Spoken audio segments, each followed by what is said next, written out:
میں ان شواہد کی بنا پر یہ یقین رکھتا ہوں پورا ترکش بیلٹ سلسلہ مجددیہ نقشبندیہ کے ساتھ یہ پورا سلسلہ افغانستان سے چلیے ترکستان سے چل کر ترکی تک پورا یہ جو نان عرب ورلڈ ہے نان عرب مسلم ورلڈ وہ سلسلہ مجددیہ حضرت احمد سرہندی رحمت اللہ علیہ گردن نہ جھکی جس کے جہانگیر کے آگے جس کے نفس گرم سے ہے گرمی احرار یہ انہی کا سلسلہ ہے جو پورے ٹرکش بیلٹ میں آپ کو نظر آئے گا.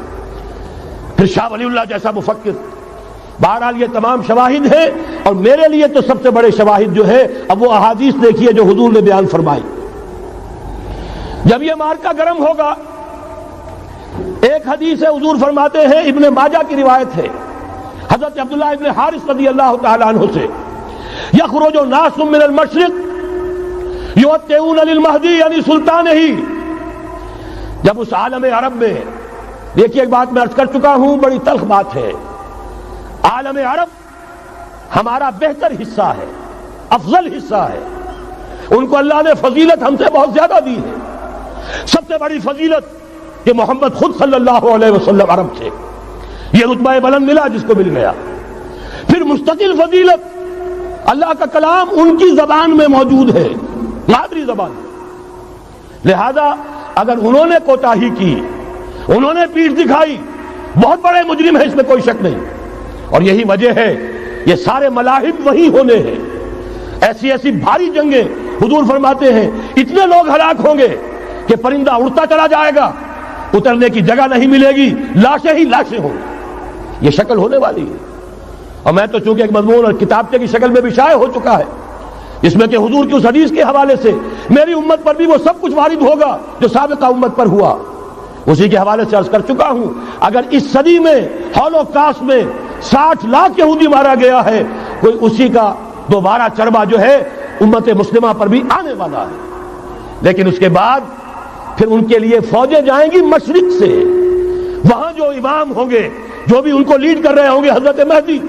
یہ تصور ذہن میں رکھیے ہمارے مابین اور عیسائیوں کے مابین حضرت مسیح کی ذات مشترک اگرچہ ان کا یہ عقیدہ ہے کہ وہ سولی دیے گئے فوت ہو گئے معاذ اللہ ثم معاذ اللہ پھر زندہ ہو کر آسمان پر گئے پھر آئیں گے.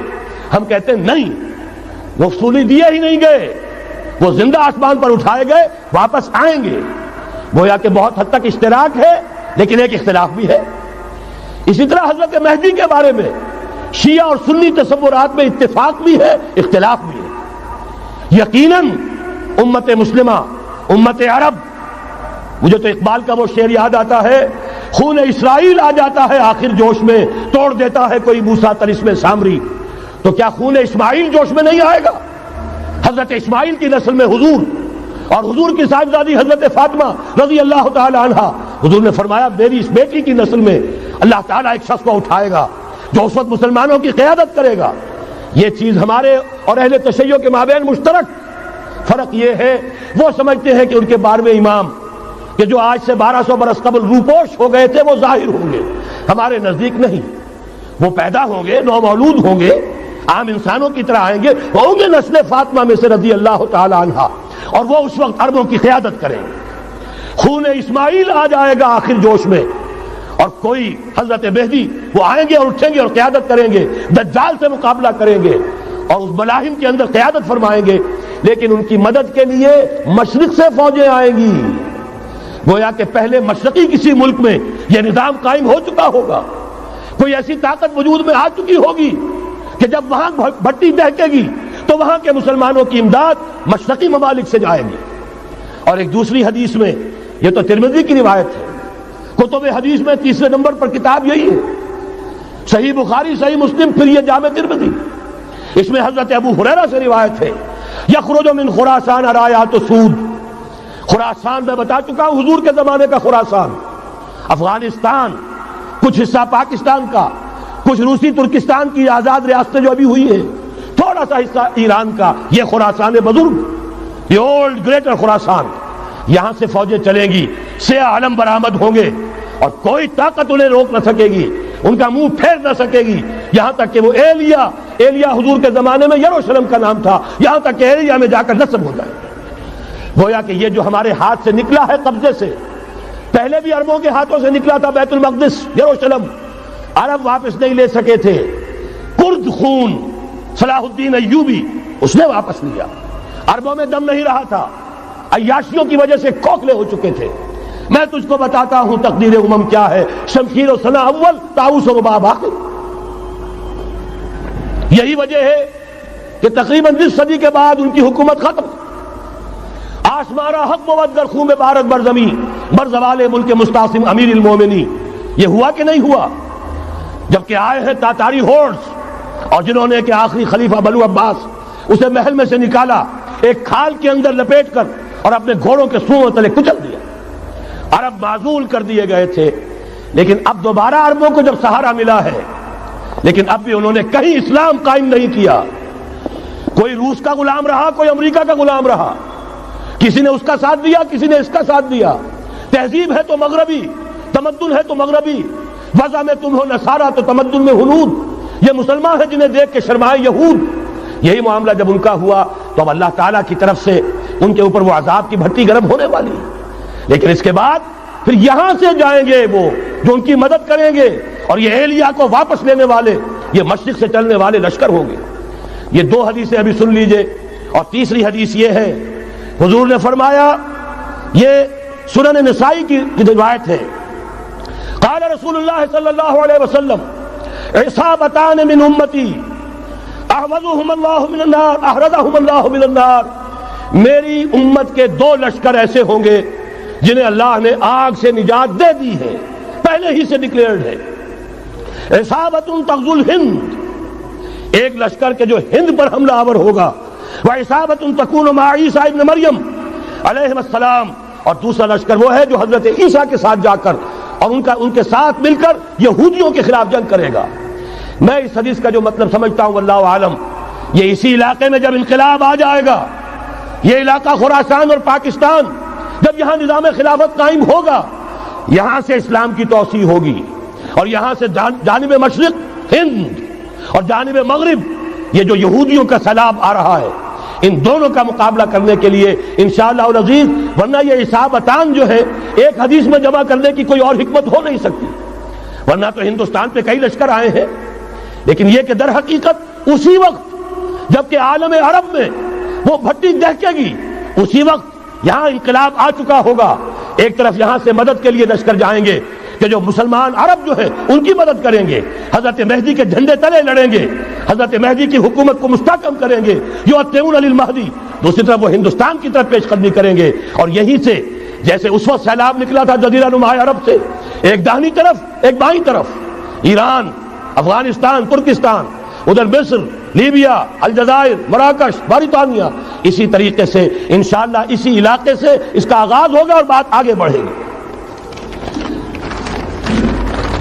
تو غرض اصل حاصل کیا ہے؟ یہ ہونا ہے، پچھلے آثار ثابت کر رہے ہیں کہ ہونا ہے، حضور کی احادیث بتا رہی ہے کہ یہی سے ہونا ہے۔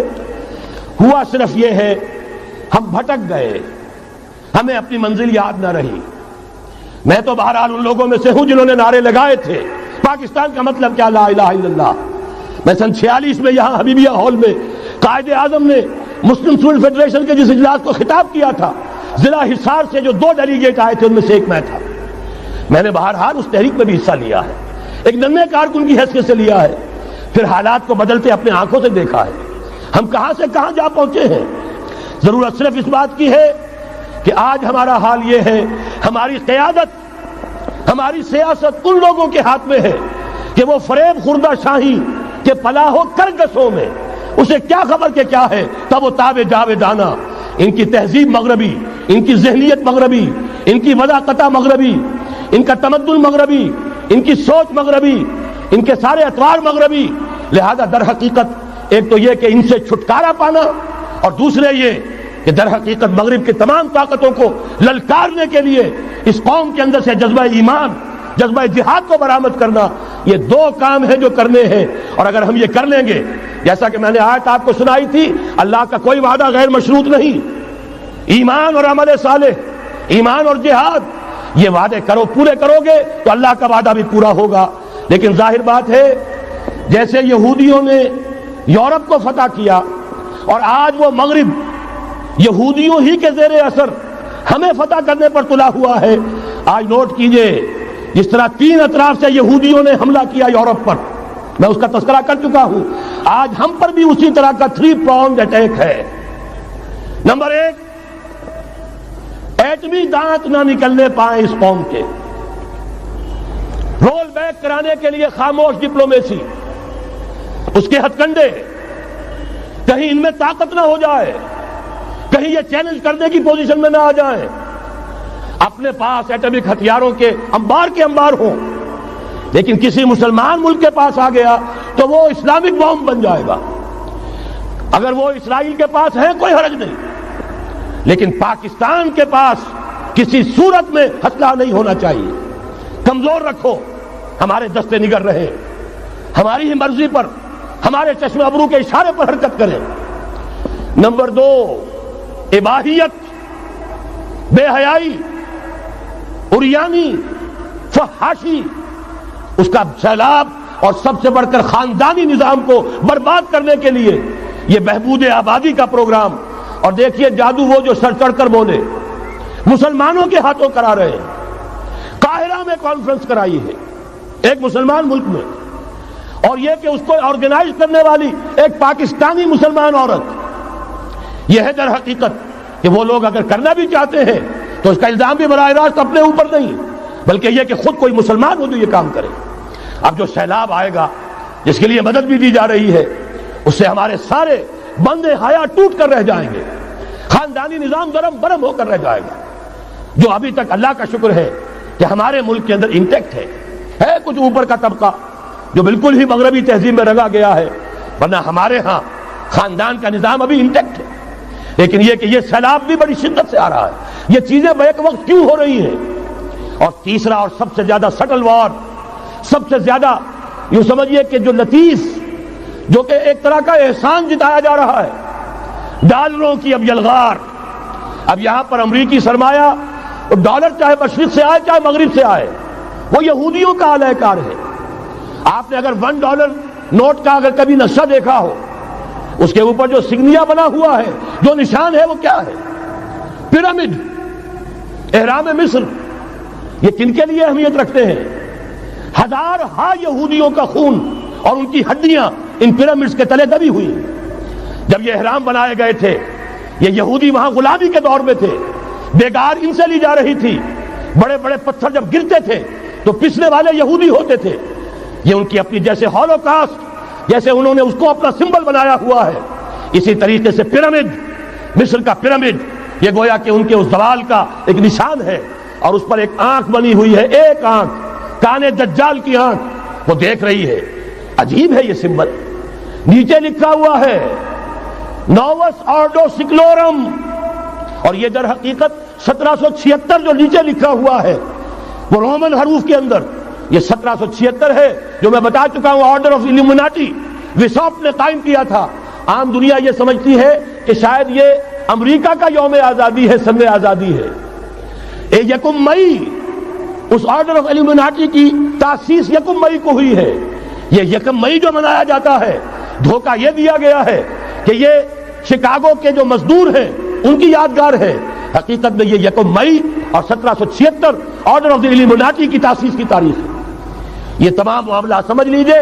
ڈالر در حقیقت ہم نے ابھی تازہ ندائے خلافت میں نعیم صدیقی صاحب کی نظم شائع کی ہے، 45 برس بلکہ شاید اس سے بھی زیادہ عرصے کی پرانی نظم ہے جو ہم نے شائع کی ہے۔ ڈالر میرے اس دیش کو ناپاک نہ کرنا، اور میں تو انہیں داد دیتا ہوں جو کچھ انہوں نے، شاعر کہتے ہیں اس کو جو صاحب شعور ہے، اس صاحب شعور نے جو مشاہدہ کیا ہے کہ ڈالر آئے گا تو کیا آئے گا ہمارے ہاں، اس کے پوری داستان اس تازہ ندائے خلافت میں ہم نے نہ معلوم کہاں سے اس کو کھود کر نکلوایا ہے۔ ہم ان کا احسان مانتے ہیں کہ انہوں نے اپنی یہ پرانی نظم، اب ان کی جماعت تو سب بھول بھال گئی ان چیزوں کو، اسی لیے وہ اسے تج کر باہر بھی اب آ گئے۔ بہرحال ہمیں تو ان کی ایک ایک چیز جو ہے، مجھے تو وہ شعر آج کا اگر آپ نے جنگ کا میرا کالم پڑھا ہو، میری تو فکر کے اندر رچ بس گیا ہے۔ پاکستان کے بارے میں جب کہا تھا، اے آندھیوں سنبھل کے چلو اس دیار میں، امید کے چراغ جلائے ہوئے ہیں ہم، ہماری امیدوں کے چراغ ہے یہ، اسلام کا گہوارہ بننے والی ملک ہے یہ، اس کو ہم نے قائم کیا تھا اسلام کے لیے۔ یہ آندھیاں نہ چلیں، اس ملک کو ہم نے اسلام کے چراغ جو ہے ہم نے اس میں روشن کیے ہوئے ہیں، اے آندھیوں سنبھل کے چلو اس دیار میں، امید کے چراغ جلائے ہوئے ہیں ہم۔ بہرحال یہ تیسرا سیلاب ہے، ننگی سرمایہ داری، جس کی پھر لعنتیں ہوتی ہیں، ایک طرف فقر، ایک طرف احتیاج، ایک طرف بھوک، ایک طرف دولت کے انبار۔ پہلے بھی ہمارے ہاں فرق کم نہیں ہے، لیکن اب جو ہوگا اگر یہ بات پوری ہو گئی تو وہ ننگی سرمایہ داری، اور سرمایہ داری ہی در حقیقت یہود کا سب سے بڑا ہتھ کنڈا ہے۔ یہ بینکنگ کا نظام، یہ سارا کا سارا سودی نظام، یہ IMF، یہ ورلڈ بینک، یہی تو ان کے سب سے بڑے ادارے ہیں۔ تو واقعہ یہ ہے کہ تین طرف سے ہم پر حملہ ہو رہا ہے۔ اور یہ سود کے بارے میں کیا کہا تھا اقبال نے؟ ادربا آخر چمی زائد فتن، اس سود کے ام الخبائث کے پیٹ سے سوائے فتنوں کے اور کیا برآمد ہو سکتا ہے؟ کس نہ داند لذت قرض حسن، کسی کو قرض حسنہ کی لذت یاد نہیں رہی، بغیر سود کے قرض دو۔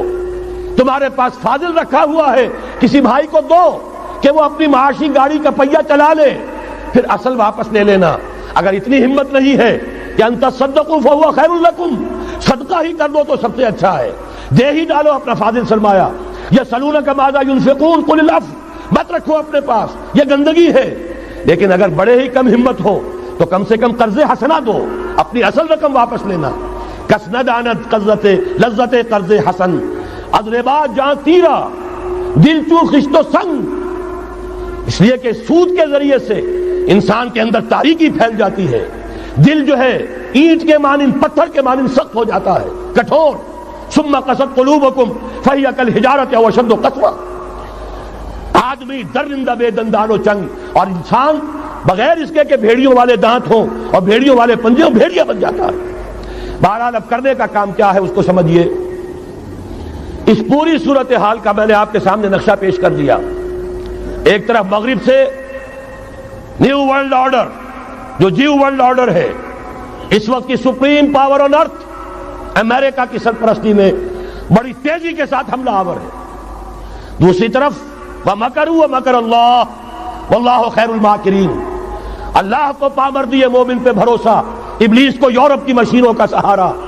اللہ تعالیٰ نے اسرائیل کا توڑ پاکستان قائم کیا، اللہ تعالیٰ نے اس کے لیے 300 برس کی تاریخ، اس کی تمہید میں مجددین امت یہاں پیدا کیے، یہاں قرارداد مقاصد پاس کرا دی 20ویں صدی عیسوی کے وسط میں، کہ اکبر نام لیتا ہے خدا کا اس زمانے میں، بینک انٹرسٹ کو ربا، سود حرام قرار دیا۔ یہ سارے شواہد ہیں۔ اب ضرورت صرف ایک بات کی ہے، ایک زبردست عوامی تحریک اٹھے۔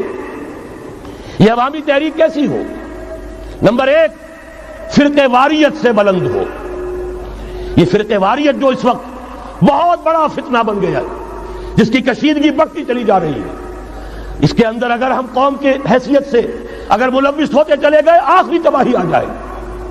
فرقہ واریت سے بلند، سیاسی کشمکش سے بلند، یہ سیاسی کشاکش، یہ حزب اختلاف، حزب اقتدار، اس سے بلند، اس سے کوئی بحث نہیں، کوئی دلچسپی نہیں۔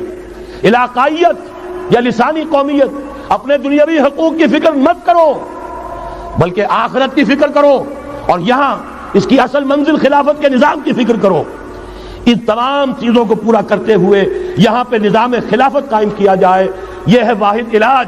اور اسی کے لیے للکارنے کے لیے، اسی کے لیے دعوت دینے کے لیے ہم نے اس تحریک خلافت پاکستان کا آغاز کیا۔ تنظیم اسلامی نے اپنے لیے ہدف معین کیا ہے، نظام خلافت علی منہاج النبوہ کا قیام، پہلے پاکستان میں اور پھر کل نوع عرصی پر۔ اب میں چند منٹوں میں آپ کو بتاؤں گا کہ وہ نظام ہے کیا۔ دیکھیے، اس موضوع پر میں پاکستان کے تقریباً تمام بڑے شہروں میں اکثر جگہ 3 دن 2 گھنٹے کی تقریر کر چکا ہوں۔ سیاسی نظام کیا ہے، معاشی نظام کیا ہے، سماجی نظام کیا ہے۔ خلافت اب قائم ہوگی، جو بہرحال 1400 برس قبل کی خلافت اور آج کی خلافت، وقت کے دریا میں بہت سا پانی گزر گیا ہے، اصول وہی کے ہوں گے، فنڈامنٹلز وہی کے ہوں گے، تفصیلی خاکہ بنے گا اس زمانے کے تقاضوں کے مطابق۔ تو میرے وہ تقریریں ویڈیو کی شکل میں، آڈیو کی شکل میں، اردو میں، انگریزی میں، شکاگو میں 20 گھنٹے کا پروگرام پچھلے سال ریکارڈ کرا کے آیا۔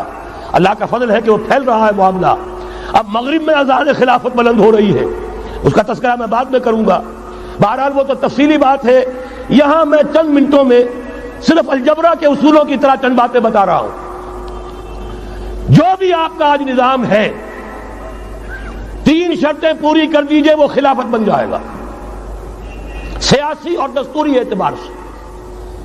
نمبر 1 حاکمیت اللہ کی، اور اللہ کا شکر ہے یہ ہم کر چکے ہیں. اللہ جزائے خیر دے جنہوں نے محنت کی تھی، اللہ جزائے خیر دے جنہوں نے وہ تحریک اٹھائی تھی مطالبہ دستور اسلامی، اور پھر جنہوں نے مدد کی تھی اللہ تعالیٰ انہیں جزائے خیر دے. بہرحال وہ اب ہمارے دستور کا حصہ ہے. حاکمیت اللہ کی. البتہ اگلا قدم ہم آج تک نہیں اٹھا سکے. اس حاکمیت کا ظہور کیسے ہوگا؟ آپ کے دستور میں یہ طے کر دیا جائے کتاب و سنت ہر شے سے بالا تر ہے، دستور سے بھی بالا، عدالتی قوانین سے بالا، پارلیمنٹ سے بالا، سینٹ سے بالا، صدر سے بالا، سپریم کورٹ سے بالا، ہائی کورٹ سے بالا، ہر شے سے بالا کتاب و سنت. جب تک یہ نہیں ہوتا قرارداد مقاصد کی حیثیت ایسی ہے کہ جیسے آپ سینما ہال کے اوپر آگے جو ہے قرآن مجید کا کوئی کتبہ لگا دیں، اس کے سوا کچھ نہیں. یہ بھی غنیمت ہے کہ قرارداد مقاصد پاس ہوئی. اصل شرط یہ ہے کتاب و سنت کی ٹوٹل بالادستی. اور یہ بڑی کڑوی گولی ہے. عوامی تحریک جب تک نہیں چلے گی، لوگ جب تک اپنی خون کی ندیاں نہیں بہا دیں گے، یہ کڑوی گولی حلق سے اترنے والی نہیں. یہ IJI کی حکومت میں نہیں اتری، اسلام کے نام پر اقتدار میں آئے، اسلام کے نام پر ISI نے IJI بنوائی، اسلام کے نام پر انہیں ووٹ ملے، 2/3 کی اکثریت ملی. اس کے باوجود شریعت کی بالادستی کا ایکٹ، شریعت کی بالادستی کی دستور کے اندر ترمیم پاس نہیں کرائی گئی. معلوم ہوا اوپر زبردست کا ٹھینگا ہے. امریکہ کے سب پرستار ہیں، سب ڈرتے ہیں، سب کے لیے سب کو نظر آتا ہے بالآخر جو ہے اسی کے پاس جانا ہوگا، چاہے وہ نواز شریف ہو اور چاہے وہ بے نظیر ہو. ایک کھلم کھلا ہے، اور اب تو میں کہتا ہوں نواز شریف بھی کھلم کھلا ہے. آج کے اس دور میں انہوں نے اسلام کا نام کبھی نہیں لیا، اس سے تو بالکل تائب. بس صرف فرق یہ رہ گیا ہے بے نظیر کھلم کھلا بھی مذاق اڑا لیتی ہے اسلامی صداؤں کا، اسلامی قوانین کا. یہ اس پر ذرا خاموش ہے. لیکن یہ کہ اپنی تحریک میں ہمارے بہت سے جو سیاسی قائدین ہیں مسلمانوں کے، کتنے بیانات آپ نے پڑھے ہوں گے، ذرا اسلام کا نام لے دیں ہم ساتھ ہو جائیں گے. مولانا سمیع الحق صاحب کا بیان آیا، ذرا اسلام کی بات کرے تو ہمارے اور بہت سے علماء اور ہمارے طارق صاحب جو ہے انہوں نے بھی کہا کہ میں ہم ساتھ آ جائیں گے. لیکن یہ کہ بڑا پکا ثابت ہوا نواز شریف اسلام کا نام نہیں لیا. یہ بات جان لیجئے، یہ اس کے بغیر، قربانی کے بغیر اصل یہی منزل ہے، اصل کٹھن یہی ہے. یہ کتاب و سنت کی بالادستی، اس کو قبول کرنا، اختیار کرنا، یہ بغیر عوامی تحریک کے، بغیر قربانیوں کے ممکن نہیں ہوگا.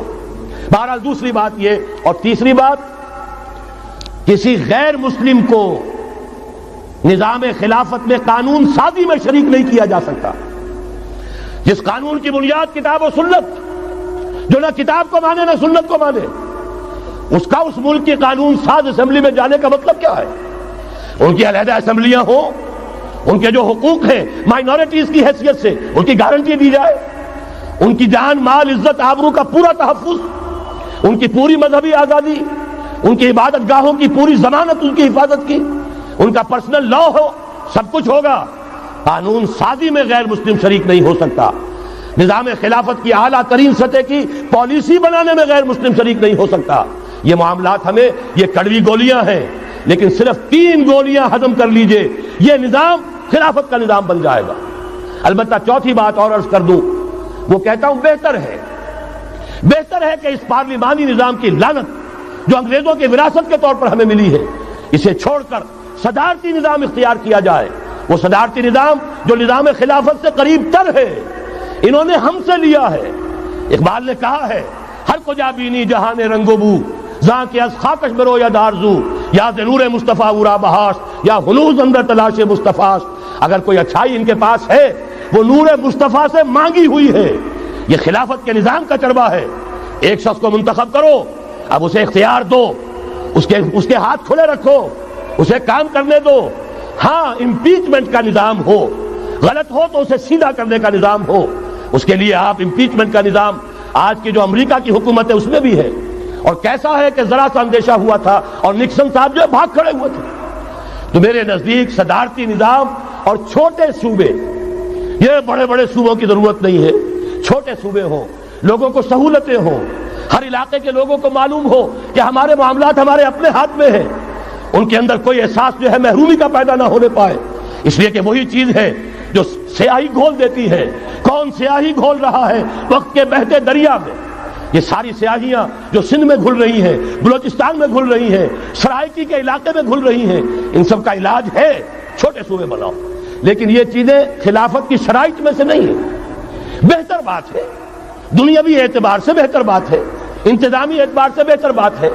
باقی اصل شرائط تین: اللہ کی حاکمیت کا اقرار جو قرارداد مقاصد میں بالفعل ہے، کتاب و سنت کی ٹوٹل بالادستی.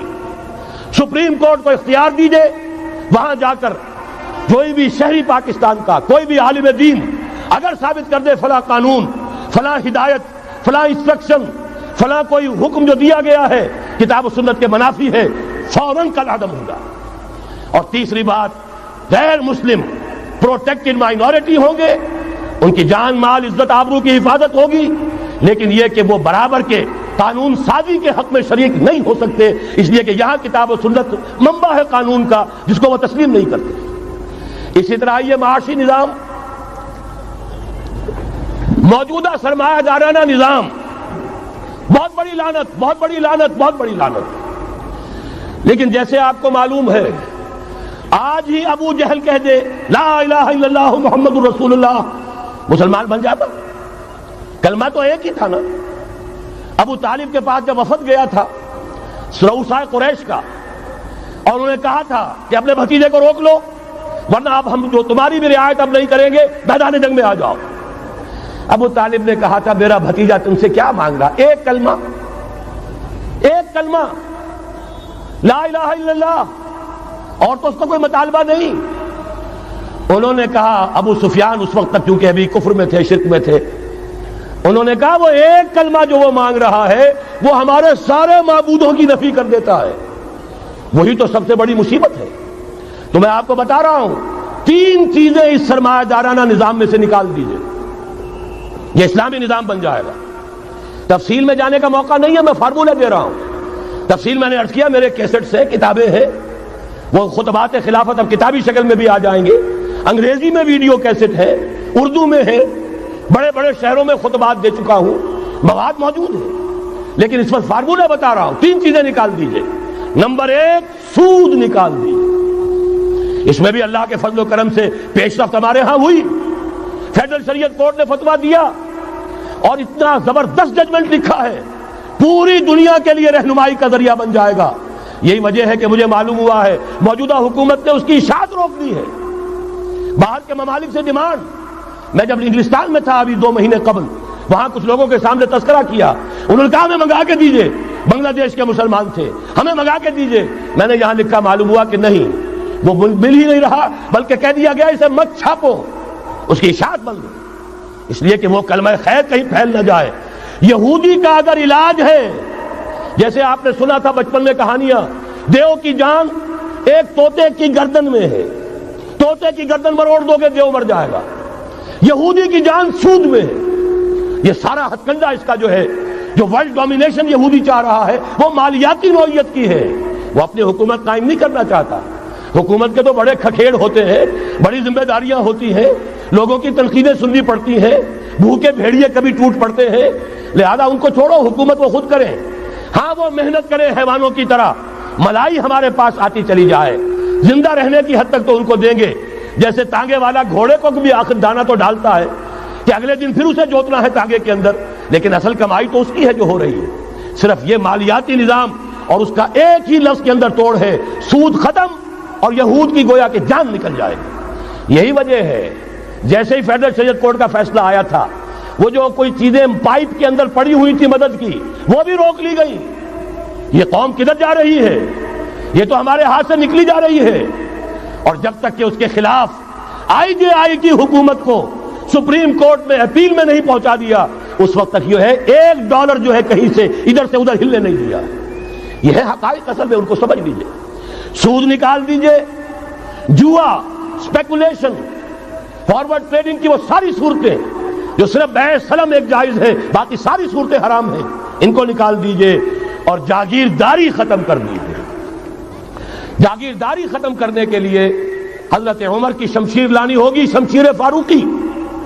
ان کا یہ فتویٰ تھا، اجماع تھا کہ جو ملک، جو علاقے بطور شمشیر فتح ہوئے ہیں وہ کسی کی انفرادی ملکیت نہیں رہیں گے، وہ امت مسلمہ کی اجتماعی ملکیت ہے۔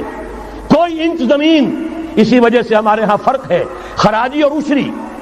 عشری زمین ملکیتی ہوتی ہے، اس میں سے ایک مسلمان جس کی ملکیتی زمین ہے اس کا وہ 10واں حصہ یا 20واں حصہ پیداوار کا دے کر فارغ، اور جو خراجی زمین ہوتی ہے وہ کسی کی ملکیتی نہیں ہوتی، وہ تو مسلمانوں کی ہے، نظام خلافت کی ہے۔ جو کام کر رہا ہے چاہے مسلمان ہو چاہے غیر مسلم ہو، وہ کاشت کرے گا، آدھا اس کا ہے، آدھا ریاست کا ہے، بیت المال کا ہے۔ یہ ہے نظام خراجی کا اور عشری کا فرق۔ اور حضرت عمر نے طے کر دیا تھا رضی اللہ تعالیٰ عنہ کہ جتنے علاقے فتح ہوئے، یہ مصر ہے، یہ عراق ہے، یہ شام ہے، یہ ایران ہے، ساری زمینیں مسلمانوں کی اجتماعی ملکیت۔ کام کرنے والے چاہے یہودی ہوں، چاہے مجوسی ہوں، چاہے عیسائی ہوں، چاہے وہ مسلمان ہو جائیں، زمین خراجی رہے گی، زمین سے خراج جائے گا بیت المال میں تاکہ تمام امت کی بہبود میں صرف ہو سکے۔ 3 کام کر دیجئے، باقی ساری market forces, free economy, personal incentive, personal ownership, ساری چیزیں، سارے اصول جس کی وجہ سے کہ سرمایہ داری کو فتح حاصل ہوئی ہے کمیونزم کے اوپر، وہ سارے اصول اسلام کے اندر موجود ہیں۔ لیکن سود نکال دو، جوا نکال دو، جاگیرداری نکال دو، اب آؤ اوپن کمپٹیشن، سرمایہ کاری کرو۔ ابھی آپ نے نظم پڑھی، سرمایہ داری کو ختم کرنا ہے، سرمایہ کاری کو فروغ دینا ہے، یہ ہے اسلام کا نظام معیشت۔ البتہ اس میں چوتھی چیز، کفالت عامہ کے لیے زکوٰۃ کا نظام مکمل قائم کرو۔ ہر شہری کی بنیادی ضروریات کی پوری ذمہ داری اور کفالت نظام خلافت لیتا ہے۔ یہاں پھر میں مجبور ہوں کیا کروں، لیکن جب چھڑ گیا قیامت کا، بات پہنچی تیری جوانی تک، خلافت کا تذکرہ ہو اور حضرت عمر کا ذکر نہ آئے، ناممکن۔ خلافت کا نظام، جیسے آپ کہتے ہیں کہ گلاب کا پھول پورا کھلا ہوا ہے، للی ان بلوم، خلافت کا نظام پورا کھلا ہوا حضرت عمر کے دور میں نظر آتا ہے۔ اسی وقت کہا تھا حضرت عمر نے رضی اللہ تعالی عنہ کہ اگر دجلہ و فرات کے کنارے کوئی کتا بھی بھوکا مر گیا تو قیامت کے دن عمر ذمہ دار ہوگا۔ اور جانور تک کا معاملہ ہے، مجوسی کو دیکھ لیا تھا، بوڑھے کو ایک کہ جو بھیک مانگ رہا تھا، وہاں کے عامل اور گورنر سے ایکسپلینیشن کال کی، یہ بھیک کیوں مانگ رہا ہے؟ جب یہ جوان تھا، کام کر سکتا تھا، تم اس سے جزیہ لے رہے تھے، اب یہ بوڑھا ہو گیا ہے، کما نہیں سکتا، تم نے اسے بھکاری بنا دیا ہے، اس کا وظیفہ مقرر کرو۔ ظاہر بات ہے غیر مسلم ٹیکس دیں گے، مسلمان زکوٰۃ دیں گے، مسلمانوں کے لیے زکوٰۃ سے کفالت عامہ ہوگی، غیر مسلموں کے ٹیکسوں کے ذریعے سے۔ وہی نظام جو آج یورپ میں ہے، اسکینڈینیوین کنٹریز میں ہے، برطانیہ میں ہے، ان امپلائمنٹ الاؤنس ہے، یا یہ کہ اور ویلفیئر کا نظام ہے، لیکن اسلام کا مکمل ترین ویلفیئر نظام زکوٰۃ کے تحت ہے، اور اس میں گارنٹی ہے ہر شہری کی بنیادی ضروریات انڈر ریٹن، ان کی ذمہ داری ریاست کے ذمہ۔ حضرت عمر ہی کا زمانہ تھا کہ لوگ اپنی زکوٰۃ لے کر پھرتے تھے، لینے والا کوئی نہیں ہوتا تھا۔ اس کا بھی میں مسئلہ آپ کو سمجھا دینا چاہتا ہوں۔ میں نے تو عرض کیا تھا، میں تو مدرس ہوں، عوامی مقرر نہیں ہوں، میں تو چاہتا ہوں آپ چیزیں سمجھ کر اور ان کا علم آپ کا جو ہے حاصل کر کے اٹھیں، لوگوں کو پھر پہنچائیں۔ یہ کیسے ہو گیا جبکہ زکوٰۃ جو ہے وہ تو اسلامی ریاست میں نظام خلافت میں حکومت لیتی ہے؟ پھر کیسے ہو گیا کہ لوگ اپنی زکوٰۃ لے کر پھر رہے، لینے والا کوئی نہیں؟ اس کو بھی جان لیجئے، جیسے زمین کی 2 قسمیں میں نے بیان کی، خراجی اور عشری، ایسے ہی زکوٰۃ کے قابل جو مال ہے اس کی بھی 2 قسمیں ہیں۔ اموال باطنہ، گھروں میں رکھی ہوئی کوئی نقدی ہے، کوئی زیور ہے، کوئی اور ایسی چیزیں ہیں، یہ اموال باطنہ کہلاتی ہیں۔ اس کی زکوٰۃ جبراً حکومت نہیں لے گی۔ اگر اس کی زکوٰۃ جبراً حکومت لے تو گھروں کی تلاشیاں لینی پڑیں گی، جا کے تکیے پھاڑ پھاڑ کے دیکھنے پڑیں گے کہ کہیں کچھ رکھا ہوا تو نہیں ہے۔ یہ معاملہ مسلمانوں کی ان کی اپنی نیت پر، ایمان پر، اللہ کے ساتھ ان کے خلوص و اخلاص پر چھوڑ دیا۔ ہاں اموال ظاہرہ، دکان میں 5 لاکھ کا مال پڑا ہے، 2.5% دے دو، گودام میں 10 لاکھ کا مال پڑا ہے، 2.5% دے دو، تمہارا کارخانہ ہے بہت بڑا، اس کی زمین معاف، بلڈنگ معاف، مشینری معاف، ٹولز معاف، لیکن جو سرمایہ چل رہا ہے چاہے وہ خام مال پڑا ہے چاہے فنشڈ، ٹوٹل کی مالیت کے اوپر 2.5% دے دو. یہ ہے زکوٰۃ جس کو بدنام کیا ضیاء الحق صاحب نے. صرف سود جو ہے، سود والا جو صرف بینکوں کے اندر ڈپازٹ ہے، اس سے 2.5% لے کر اسے زکوٰۃ قرار دے دیا. حالانکہ وہ تو کچھ زکوٰۃ نہ ہوئی، سود کا کمیشن ہوا، اس کے سوا کچھ بھی نہیں. زکوٰۃ تو یہ ہے کہ ہر دکاندار، اور مجھے یقین ہے مسلمان دے گا، آپ اسے انکم ٹیکس جیسے لعنتی ٹیکس سے نجات دیجئے جس نے اسے جھوٹ بولنے پہ مجبور کیا ہوا ہے. یہ لعنتی ٹیکس ہے در حقیقت کہ جس نے ہر شخص کو جھوٹا بننے پر مجبور کر دیا ہے. ان کو ختم کریں. زکوٰۃ تو مسلمان اپنے ایمان کے تقاضے پر دے گا، اور وہ دے گا اور خوشی سے دے گا. لہذا یہ پورا نظام جو ہے اس کو اختیار کیا جائے زکوٰۃ کے، تو پوری ویلفیئر اسٹیٹ، دنیا کے بلند ترین معیارات کی ویلفیئر اسٹیٹ قائم ہو جائے گی. جو حضرت عمر نے کہا تھا کہ کوئی کتا بھی بھوکا اور پیاسا نہ رہے. اب آئیے تیسرا معاملہ سماجی. یہاں بھی 3 ہی باتیں کہوں گا. ترقی ہے، تعلیم ہے، ان میں کوئی رکاوٹ نہیں. خواتین کام کریں، کوئی رکاوٹ نہیں. کیا چیز نکالنی ہے؟ بے حیائی، بے حجابی، عریانی نکال دو. ستر و حجاب انفورس کرو. سیگریگیشن، عورتوں کے اسکول علیحدہ، مردوں کے علیحدہ، عورتوں کے کالج علیحدہ، مردوں کے علیحدہ، عورتوں کی یونیورسٹی علیحدہ، مردوں کی علیحدہ، عورتوں کے ہسپتال علیحدہ، مردوں کے ہسپتال علیحدہ. کسی درجے میں تو ہمارے ہاں ہے، اس کو آگے بڑھاؤ، یونیورسٹی بناؤ. اسی طریقے سے ہسپتال میں، مردوں کے ہسپتال میں عورتوں کو نرس رکھنا کیوں لازم ہے؟ کیا مرد نرسنگ نہیں کر سکتے؟ کیا فوج کی جو فارورڈ یونٹس ہوتے ہیں میڈیکل، کیا ان میں عورتیں جاتی ہیں نرسوں کی حیثیت سے؟ جہاں اصل ضرورت ہوتی ہے، کسی کا بازو اڑ گیا ہے، کسی کی ٹانگ اڑ گئی ہے، کسی کا پیٹ چاک ہو گیا ہے، آنتیں باہر ہے، بڑی ٹینڈر نرسنگ کی ضرورت ہے، وہاں تو عورت نہیں جاتی، وہاں تو میل نرسز ہے. تو مردانہ ہسپتالوں میں مردوں کو نرس رکھو، زنانہ ہسپتالوں میں عورتوں کو نرس رکھو. عورتیں مریض ہوں، عورتیں ڈاکٹر ہوں، عورتیں جو ہے نرسنگ کریں. وہاں کی انتظامیہ بھی عورتوں کو دیجیے. پھر یہ ہے کہ ساری پرائمری ایجوکیشن عورتوں کو دے دیجیے. چھوٹی عمر کے بچے ہیں، انہیں عورت کے اندر اللہ تعالیٰ نے جو شفقت مادری رکھی ہوئی ہے فطری طور پر، ضرورت ہے اس ٹینڈر ایج میں. تو ارادہ اگر ہو جائے تو ہر کام ہو سکتا ہے. ارادہ چاہیے. یہ کہ بے ستری، بے حجابی، عریانی، فحاشی کا خاتمہ کرو. نمبر 2، شراب اور منشیات کا خاتمہ کرو. اس کے لیے آئرن ہینڈ بلکہ آئرن فسٹ کی ضرورت ہے. یہ کر کے دکھایا، ایرانیوں نے کر کے دکھا دیا. ہم سے کہیں زیادہ گرے پڑے تھے، ہم سے کہیں زیادہ یہ خرابیاں ان کے معاشرے میں موجود تھیں. کر کے دکھایا کہ نہیں کر کے دکھایا؟ یہ ہو رہا ہے. لہذا یہ کہ یہ کام کیا جائے، اور زنا اور قذف کے جو اصل اللہ تعالیٰ کی طرف سے، اللہ کے رسول کی طرف سے جو سزائیں ہیں اور حدود اور تعزیرات ہیں، ان کو نافذ کیا جائے. یہ 3 چیزیں کر دیجئے، یہی معاشرہ ہوگا. کوئی یہ نہیں کہتا کہ صحراؤں میں جا کر آباد ہو، کوئی آپ سے یہ نہیں کہتا کہ جائیے دوبارہ اونٹوں پہ سفر شروع کیجئے. جو ترقی ہوئی ہے، اللہ تعالیٰ نے علم دیا ہے انسان کو، اللہ تعالیٰ نے ٹیکنالوجی عطا فرمائی انسان کو، اور رحمان کا دیا ہوا علم ہے. علم آدم الاسماء کلھا، یہ اسی علم اسماء کا ظہور ہے پوری دنیا کے اندر. اسے خیر کا، برکت کا ذریعہ بناؤ. میں نے 3 باتیں بتائیں آپ کو. نمبر 1، اللہ کی حاکمیت، کتاب و سنت کی ٹوٹل بالادستی. نمبر 3، اور غیر مسلموں کو قانون سازی میں شریک نہیں کیا جا سکتا. وہ پروٹیکٹڈ مائنورٹی، ان کی جان، مال، عزت و آبرو کی حفاظت کا ذمہ ہے، مذہبی آزادی کا ذمہ ہے، لیکن وہ ہماری قانون سازی میں، اعلیٰ ترین سطح کی پالیسی سازی میں شریک نہیں ہو سکتے. نمبر 2، یہی سارا نظام، یہی سرمایہ کارانہ نظام، سرمایہ دارانہ نظام کو 3 چیزیں نکال دیں گے، وہ سرمایہ دارانہ نہیں رہے گا، سرمایہ کارانہ ہو جائے گا.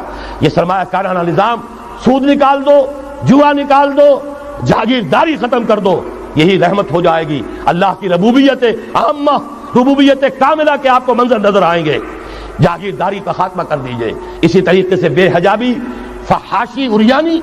نمبر 2، شراب اور منشیات. نمبر 3، جو اصل جو حدود ہیں شریعت کے، ان کو نافذ کیجئے تاکہ معاشرہ اسلامی معاشرہ بنے. اب آخری بات ہے میری، اور اسی کے ضمن میں کچھ مطالبے ہیں جو آج ہمیں کرنے ہیں حکومت سے. پہلی بات یہ کہ یہ خلافت کیسے آئے گی. اس موضوع پر بھی میں عرض کر رہا ہوں کہ میں کم سے کم 15 سال سے مسلسل تقریریں کر رہا ہوں. اتنی موٹی کتاب اردو میں منہج انقلاب نبوی موجود ہے.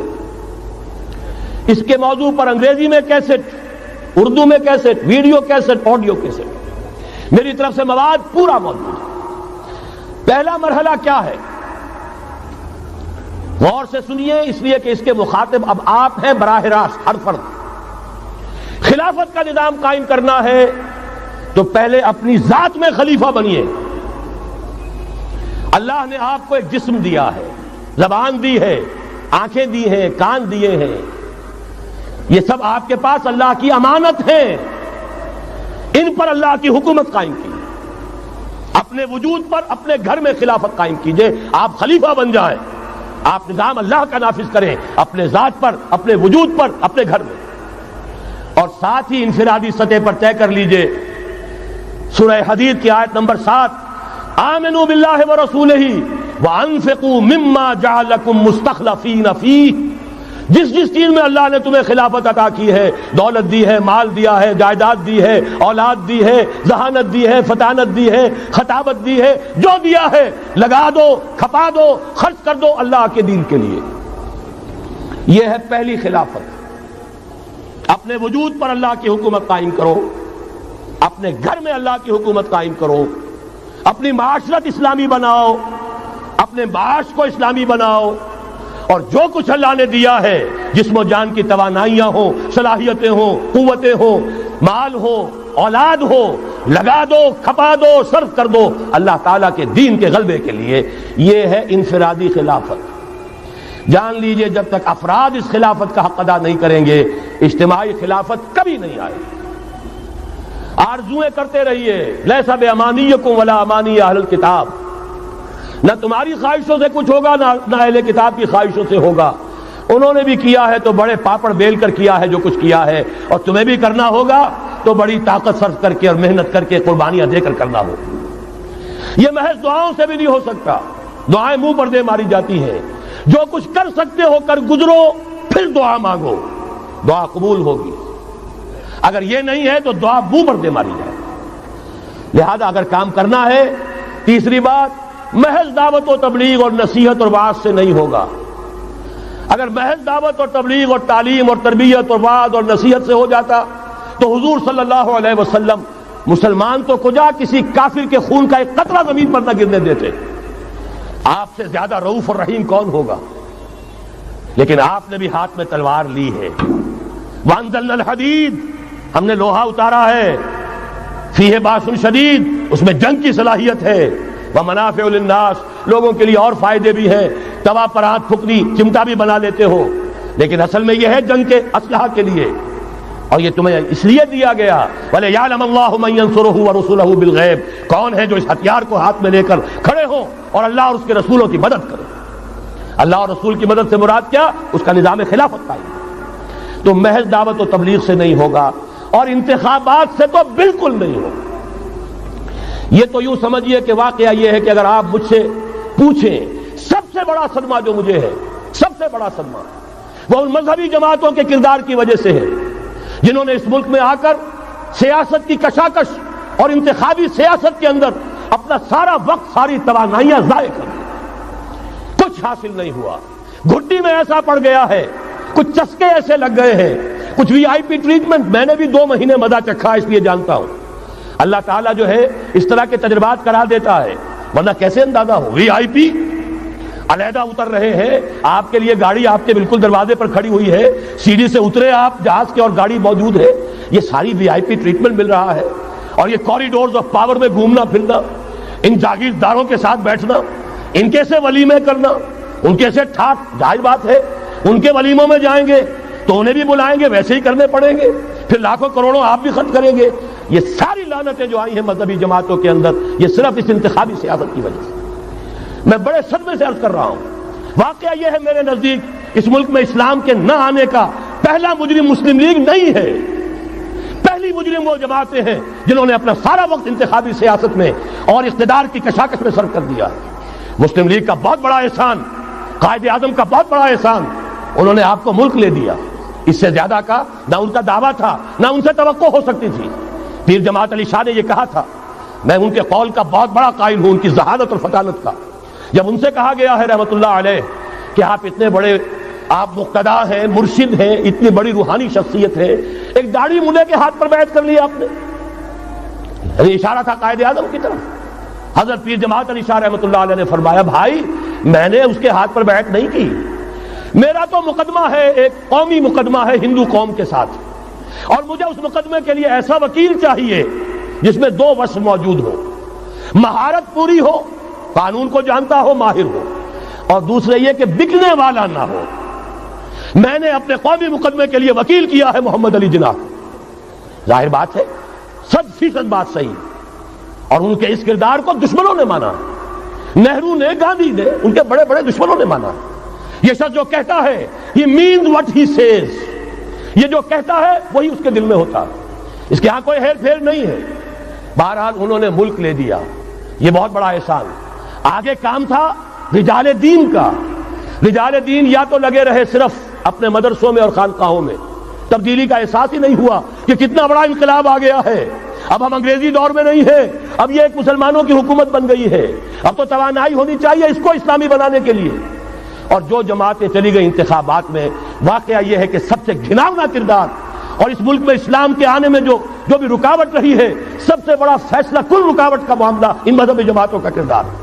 اس سے ہٹ کر کیا کرنا ہے، میں نے عرض کیا پہلے، اور یہ میں آپ سے کہہ رہا ہوں، خدا کے لیے سوچئے، آج کی رات جا کر سوچئے، خلیفہ بننا ہے اپنی ذات میں، اپنے وجود پر خلافت قائم کیجئے، اپنے گھر میں خلافت قائم کیجئے، توبہ کیجئے اللہ کی جناب میں، یا ایھا الذین آمنوا توبوا الی اللہ توبۃ نصوحا، بڑے خلوص کے ساتھ توبہ کیجئے، اپنی معاشرت کو، معیشت کو درست کیجئے، اور یہ کہ اپنا تن من دھن، ان صلاتی و نسکی و محیای و مماتی للہ رب العالمین، اس کا فیصلہ کیجئے۔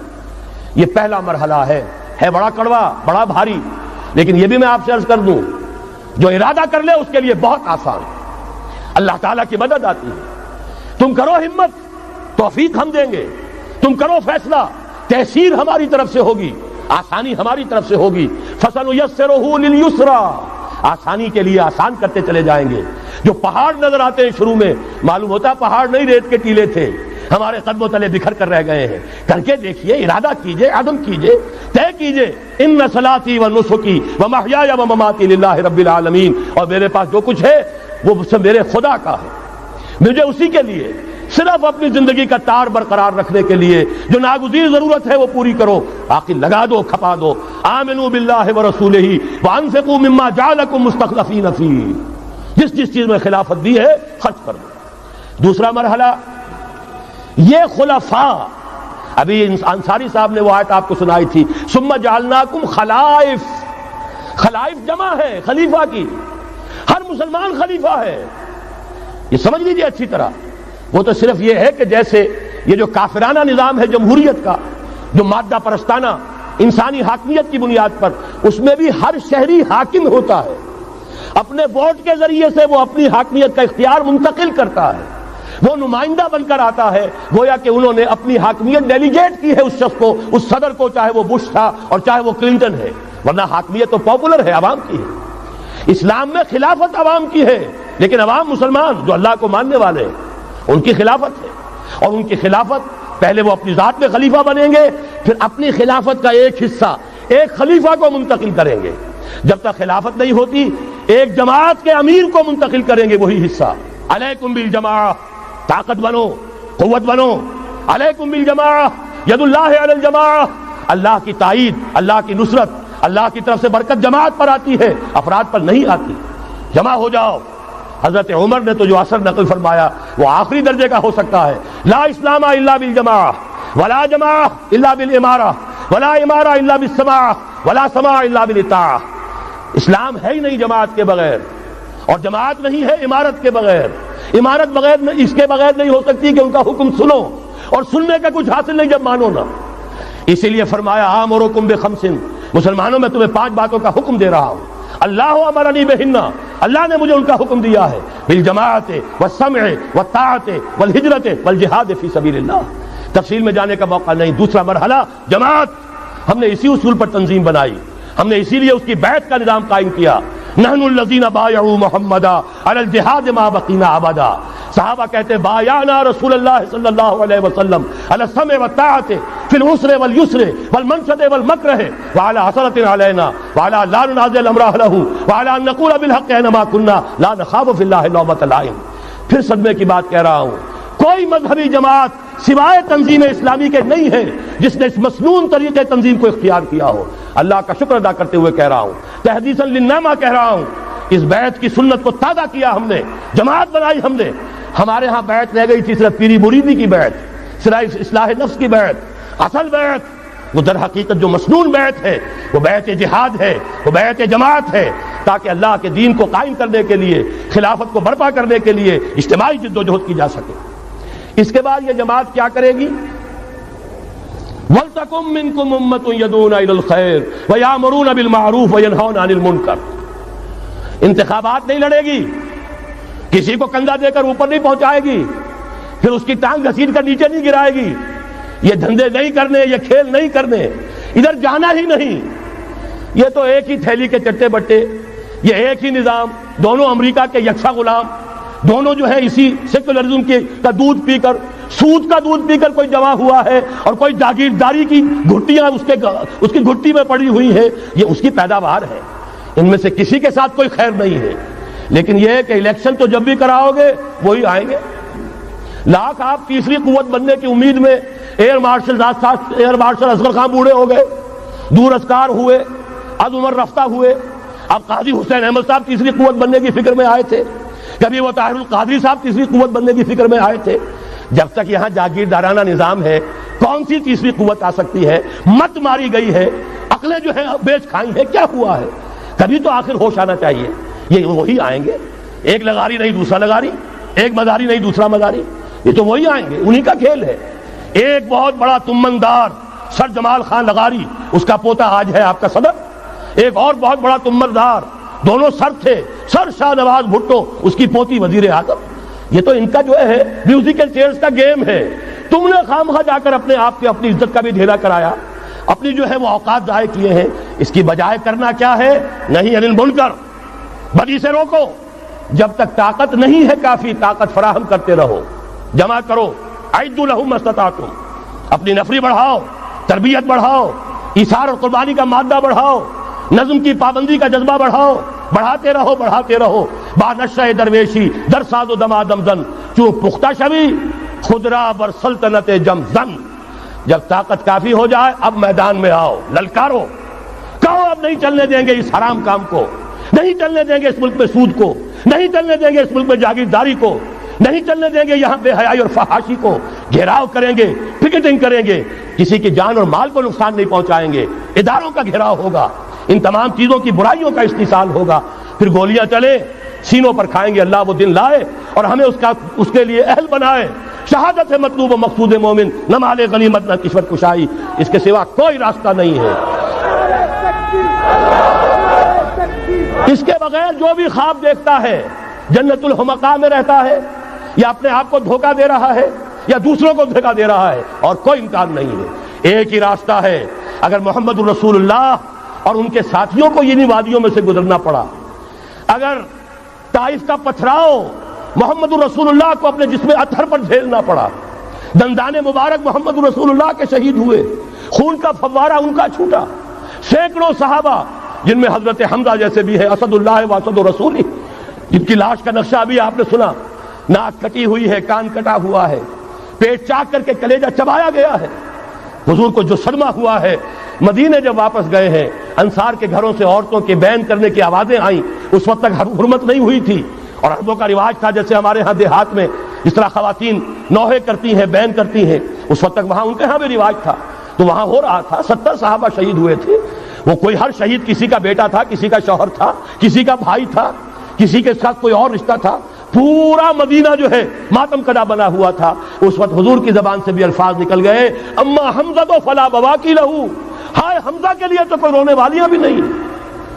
تب انصار نے اپنے گھروں سے بھیجا خواتین کو حضرت صفیہ رضی اللہ تعالی عنہا کے ہاں، وہاں جاؤ اور تعزیت کرو۔ یہ ساری وادیاں ہیں جو طے کی ہیں محمد الرسول اللہ والذین معہ۔ سفر تبوک ہوا ہے جسے جیش العسرہ کہا گیا ہے۔ ایسا مرحلہ بھی آیا ہے 3 مجاہدین کو 24 گھنٹے کے راشن میں ایک کھجور ملی، ایک کھجور، 24 گھنٹے کا راشن۔ ان لوگوں نے یہ قربانیاں دی ہیں، اس کے بغیر نہیں ہوگا۔ تو ظاہر بات ہے اس کے لیے پہلے تیاری۔ کچے پکے لوگ اگر لے آئے تو خاک میں مل اور آگ میں جل، جب خشت بنے تب کام چلے۔ ان خام دلوں کے عنصر پر بنیاد نہ رکھ، تعمیر نہ کر۔ یہ تو پختگا خام ہے جب تک تو ہے مٹی کا ایک انبار، تو پختہ ہو جائے تو ہے شمشیر بے زنہار تو۔ وہ پختہ ہو جائے، اب ٹکر مول لو، آگے بڑھو، للکارو، آنکھوں میں آنکھیں ڈالو، باطل کا مقابلہ کرو، اس کے استحصال کے لیے اپنی جانیں قربان کر دینے کو سب سے بڑی کامیابی سمجھو۔ یہی واحد راستہ ہے، اس کے سوا جب وہ مرحلہ آ جائے گا، اللہ کرے کہ وہ آئے، اور میں اب اس وقت تو بیان نہیں کر سکتا، وقت بہت ہو گیا ہے۔ میری جو ایک کتاب چھپ چکی ہے سابقہ اور موجودہ مسلمان امتوں کے کا ماضی، حال اور مستقبل، آنے والی جو حالات ہیں ان کا ایک نقشہ میں نے بیان کیا جو احادیث نبویہ میں آیا ہے۔ میرا اندازہ یہ ہے کہ اب معاملہ زیادہ دور کا نہیں ہے، بلکہ ہمارے لیے تو نہ دور کا ہے نہ دیر کا ہے، انشاءاللہ یہیں سے ہوگا۔ بس صرف یہ ہے کہ فریب خوردہ شاہی اور بھٹکا ہوا آہو جو ہے اسے پھر اپنی منزل یاد آ جائے۔ کبھی بھولی ہوئی منزل بھی یاد آتی ہے راہی کو، اور بھٹکے ہوئے آہو کو پھر سوئے حرم لے چل۔